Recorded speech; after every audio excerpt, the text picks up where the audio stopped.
La sala olía a madera antigua y a papeles viejos, como si el pasado se hubiera quedado atrapado entre las paredes. Afuera el sol de la mañana entraba a raudales por las ventanas altas del juzgado, pero dentro el ambiente estaba tenso, casi irrespirable.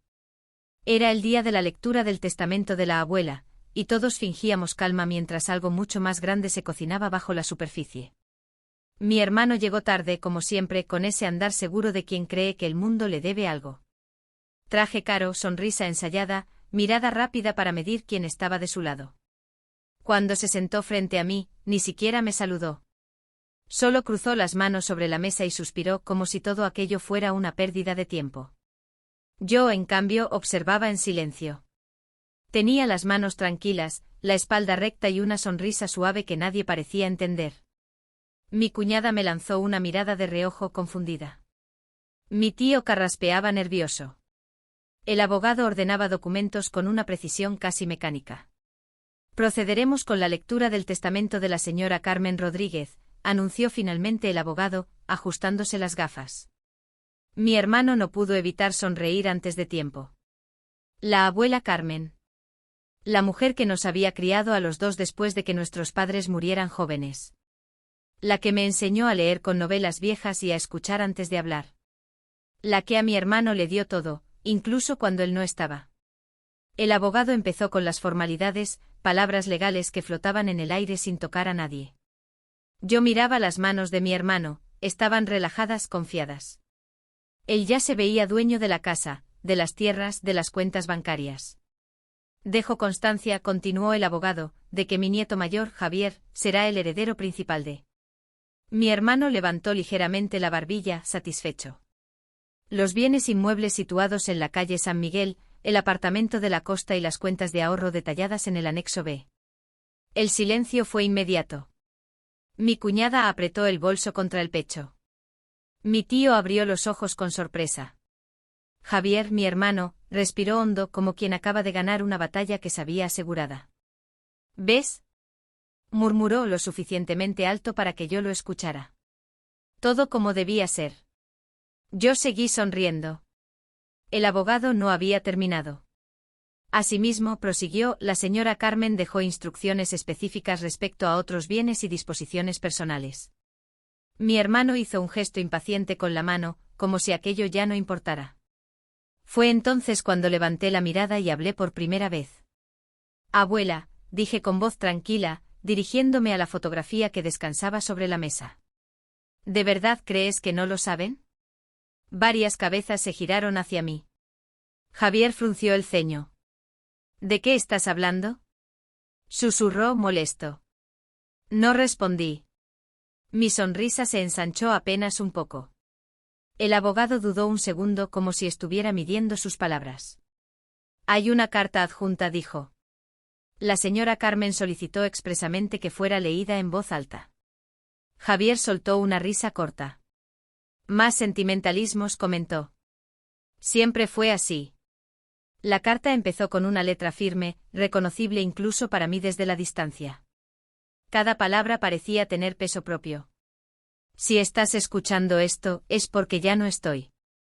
Y si Javier está sonriendo, es porque cree que ha ganado. La risa de mi hermano se congeló.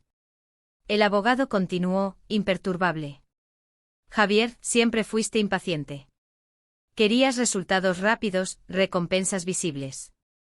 Nunca te preguntaste por qué insistía en que tu hermana se quedara conmigo por las tardes, ni por qué le pedí que aprendiera a escuchar, a observar, a recordar. Sentí un nudo en la garganta, pero no dejé de sonreír. Mi hermano se removió en su asiento. Esto es ridículo, murmuró. No tiene valor legal. Por eso seguía la carta, lo que hoy se lee no es toda la herencia. El abogado hizo una pausa. La sala estaba completamente en silencio. ¿Cómo que no es toda? Explotó Javier. Eso no estaba en lo que acabas de leer. Yo me incliné ligeramente hacia adelante. Tranquilo, le dije en voz baja. Escucha. El abogado retomó la lectura. Hay cosas que no se registran en cuentas ni escrituras. Hay decisiones que se toman con tiempo y paciencia. Y hay verdades que solo se revelan cuando alguien cree que ya lo tiene todo. Javier me miró fijamente por primera vez con auténtica inquietud. ¿Qué sabes tú? Me exigió. No respondí. Volví la mirada hacia la foto de la abuela. Mi nieta, continuó la carta, sabe exactamente de qué hablo. Ella estuvo conmigo cuando firmé los documentos que no están aquí. Ella escuchó, ella preguntó, ella recordó. Mi cuñada se llevó la mano a la boca. Javier, susurró. ¿De qué está hablando? El abogado aclaró la garganta. Existe un segundo archivo, dijo, depositado bajo custodia notarial, con instrucciones que solo pueden ejecutarse bajo ciertas condiciones. ¿Qué condiciones? Gritó mi hermano, poniéndose de pie. Yo me levanté despacio, manteniendo la calma. Abuela, dije suavemente. ¿No te acuerdas de aquella pregunta que siempre me hacías? El abogado asintió como si acabara de encajar una pieza clave. La señora Carmen dejó establecido que la ejecución final de la herencia dependía de una sola respuesta, explicó. Una pregunta que uno de ustedes debía saber contestar. Javier me miraba ahora con los ojos muy abiertos, sudor en la frente, la seguridad completamente desmoronada. ¿Qué pregunta? Preguntó casi suplicando. Yo respiré hondo, sentí el peso de todos los años, de todas las tardes en la cocina con la abuela, y sonreí un poco más antes de decir. ¿Quién estuvo contigo el día que decidiste cambiarlo todo, abuela, y qué fue exactamente lo que cambiaste? El silencio se volvió espeso, casi sólido. Nadie respiraba con normalidad. El tic-tac del reloj del juzgado sonaba demasiado alto, como si marcara los segundos que le quedaban a la seguridad de mi hermano. Javier tragó saliva. Eso no es justo, dijo. Nadie puede recordar algo así. Es absurdo. El abogado no lo miró. Sus ojos estaban fijos en mí. La señora Carmen dejó instrucciones claras, dijo con voz firme. Si la pregunta no podía ser respondida correctamente, el segundo archivo no se abriría, o mejor dicho, se ejecutaría automáticamente. ¿Automáticamente cómo? Preguntó mi tío con la voz temblorosa. El abogado cerró la carpeta principal y tomó otra, más delgada, sellada con una cinta roja. Automáticamente a favor de la persona que sí conoce la respuesta. Javier se giró hacia mí de golpe. Tú, susurró. Tú hiciste algo. La manipulaste. No levanté la voz. No hizo falta. Yo solo estuve, respondí. Como siempre. Mi cuñada dio un paso atrás, como si por fin viera a Javier desde fuera, como si algo se hubiera roto delante de sus ojos. Javi, dijo. ¿De verdad no sabes de qué habla? Él apretó los puños. Claro que no. La abuela estaba mayor, confundida. Yo me ocupaba de todo lo importante. Papeles, médicos, dinero. No, lo interrumpí con suavidad. Te ocupabas de firmar cuando te llamaban. De aparecer cuando había algo que ganar. El abogado levantó la mano para pedir silencio. Según la carta, continuó, la señora Carmen tomó una decisión definitiva 3 meses antes de fallecer. Un día concreto. Y solo una persona estuvo con ella durante toda esa tarde. Javier negó con la cabeza, desesperado. Eso no prueba nada. Prueba memoria, dije. Y presencia. Me acerqué un poco más a la mesa. Sentí como todas las miradas pesaban sobre mí, pero no me incomodaba. Era como volver a la cocina de la abuela, a esa calma profunda que siempre me envolvía cuando estaba con ella. Fue un martes, empecé. Llovía. La casa olía a café recién hecho y a pan tostado. La abuela estaba sentada junto a la ventana, mirando el jardín, y me preguntó si creía que la gente cambiaba de verdad, o solo cuando se quedaba sin opciones. Javier abrió la boca, pero no salió ningún sonido. Ese día, seguí, pidió que sacara una caja azul del armario. La que nunca dejaba tocar a nadie. El abogado asintió lentamente. La caja azul figura en el inventario privado, confirmó. Dentro había cartas, dije. Documentos antiguos. Y un testamento anterior. Mi hermano dio un paso hacia mí. Eso no es posible, dijo con la voz quebrada. Yo habría sabido. No, respondí. Porque ese día no estabas. Dijiste que tenías una reunión importante. Dijiste que pasarías el fin de semana. Mi cuñada cerró los ojos. Ya no hacía preguntas. La abuela me dijo algo más, continué. Me dijo, hoy voy a cambiarlo todo. Pero no para castigar, sino para ser justa. El abogado abrió por fin la carpeta sellada. La señora Carmen transfirió, ese mismo día, la titularidad de ciertos bienes antes de modificar el testamento final, leyó. Esos bienes no forman parte de la herencia tradicional. ¿Qué bienes?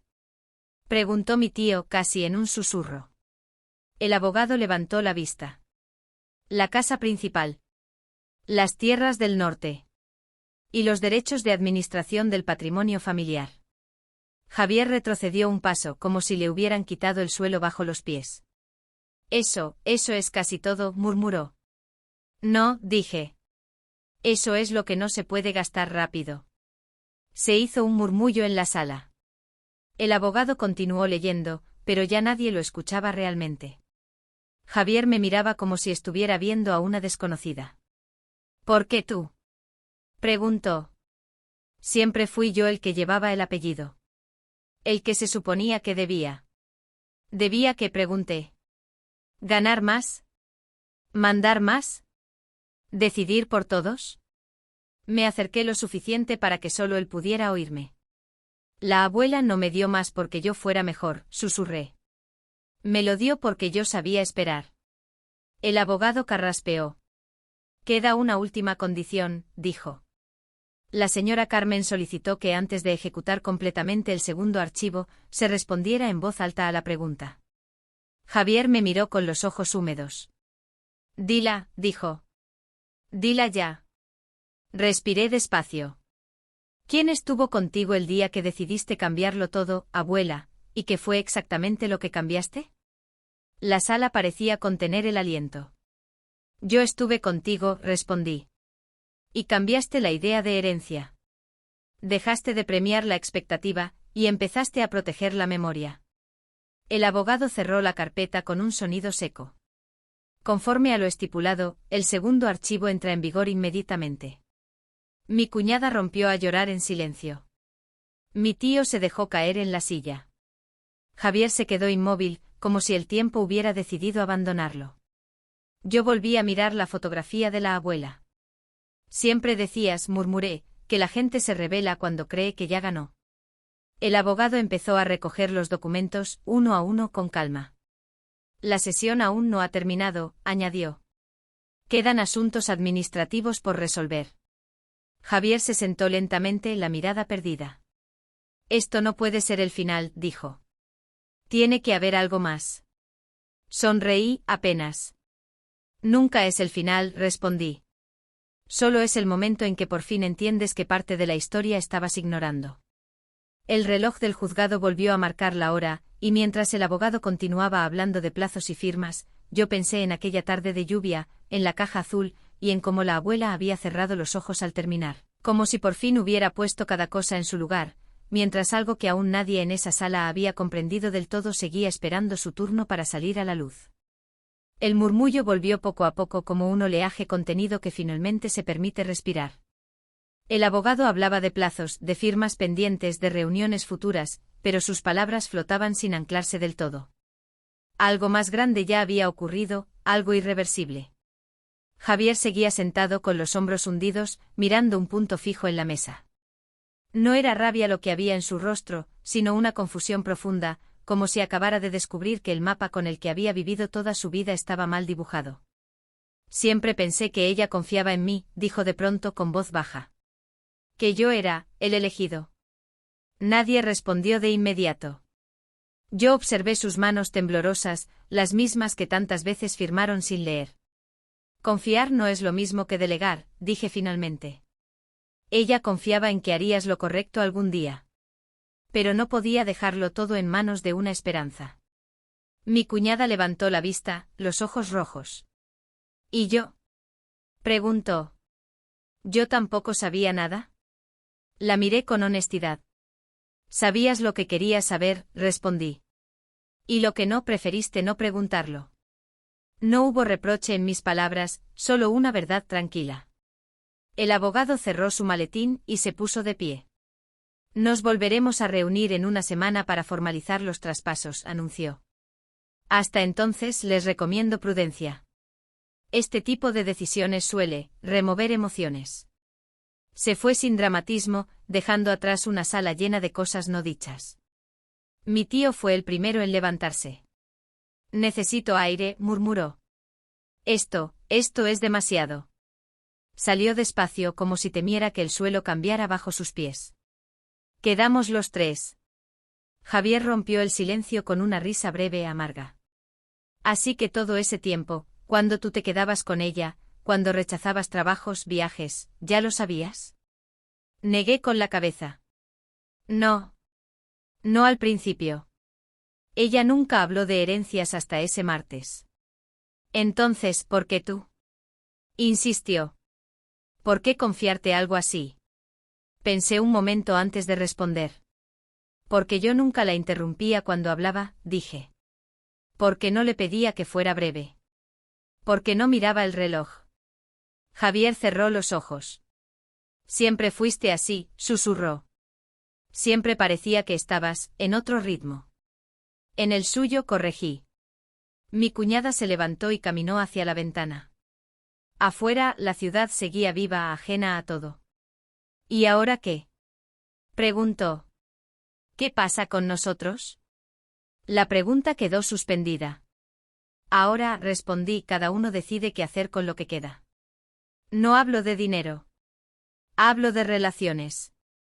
Javier me miró con algo nuevo en la expresión. No era odio. Tampoco admiración. Era miedo.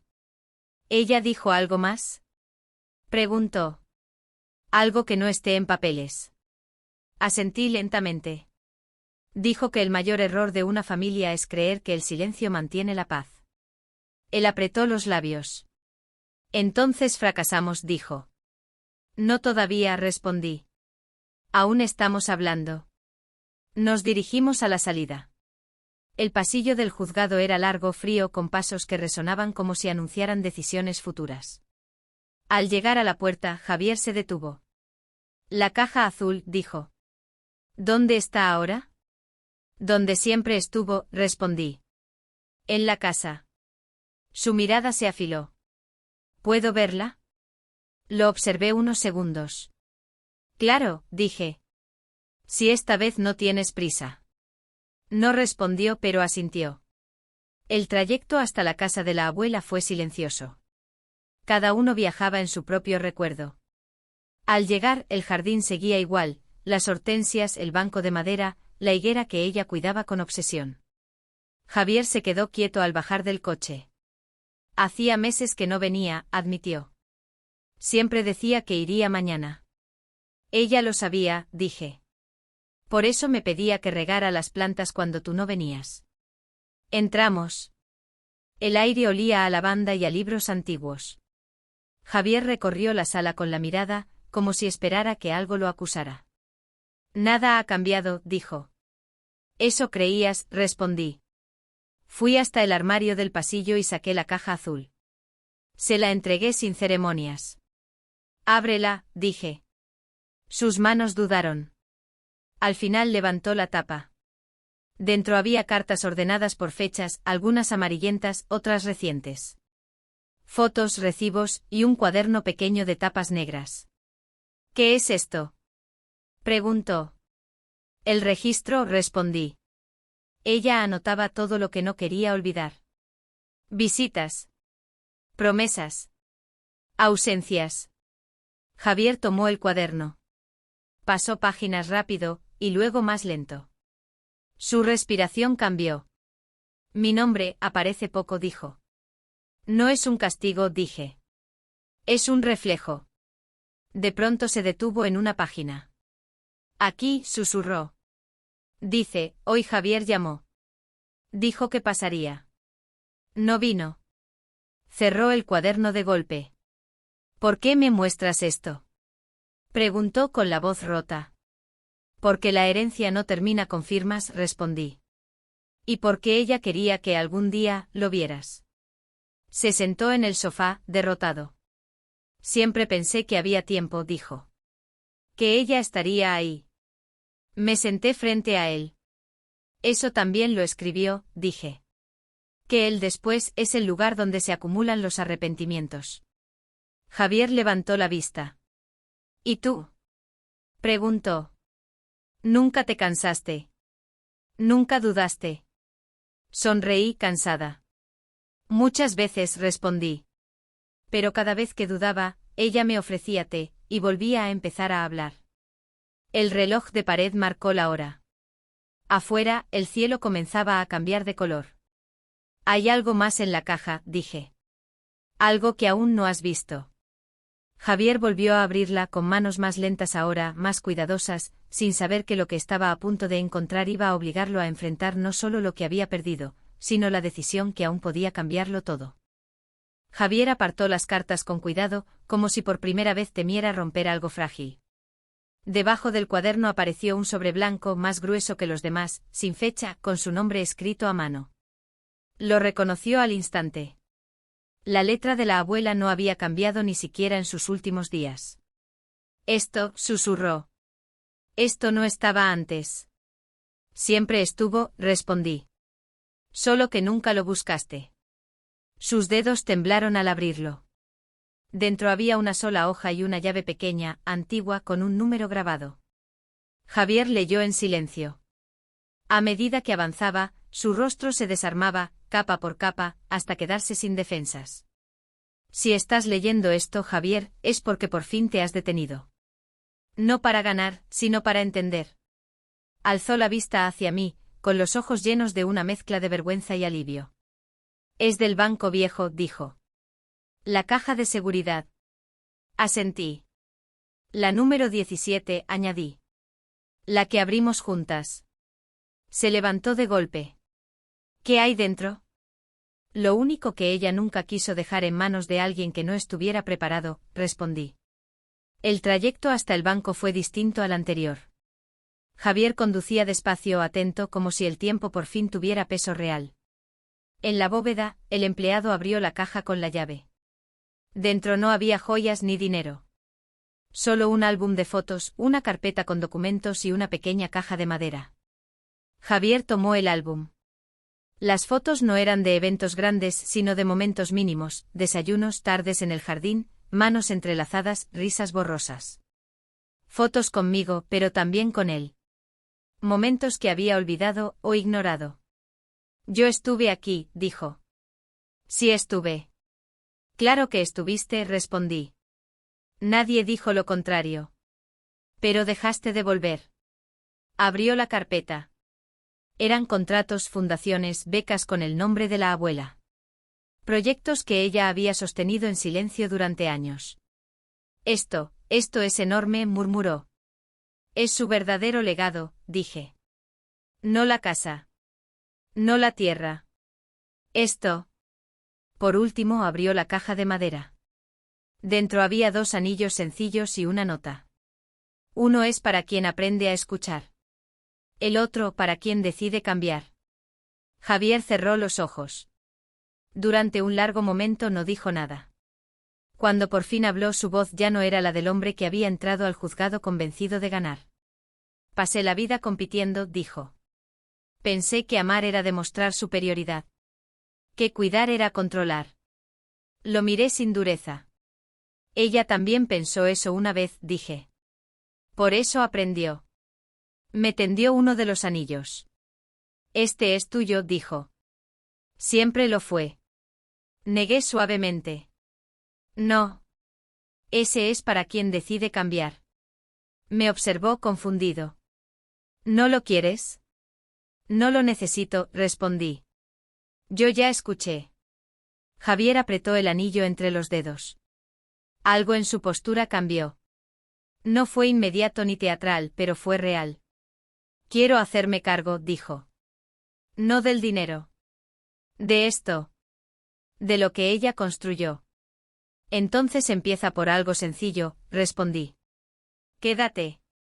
Los meses siguientes no fueron fáciles. Hubo papeles, reuniones, discusiones. Javier cometió errores. Dudó. Retrocedió. Pero esta vez volvió. La casa se llenó otra vez de voces, de pasos, de silencios compartidos. Un día, mientras regábamos el jardín, me miró y sonrió con cansancio. Nunca pensé que perder me daría tanto. No perdiste, le dije. Solo dejaste de correr. La fundación abrió sus puertas. El nombre de la abuela empezó a circular no por herencias disputadas, sino por oportunidades creadas. Y en la cocina, la caja azul volvió a su lugar, ya no como un secreto, sino como un recordatorio. A veces al caer la tarde me parecía escuchar su voz tranquila, satisfecha. Como si supiera que al final, no había dejado una fortuna, sino una elección. Y esa, la más difícil de todas, por fin había sido tomada.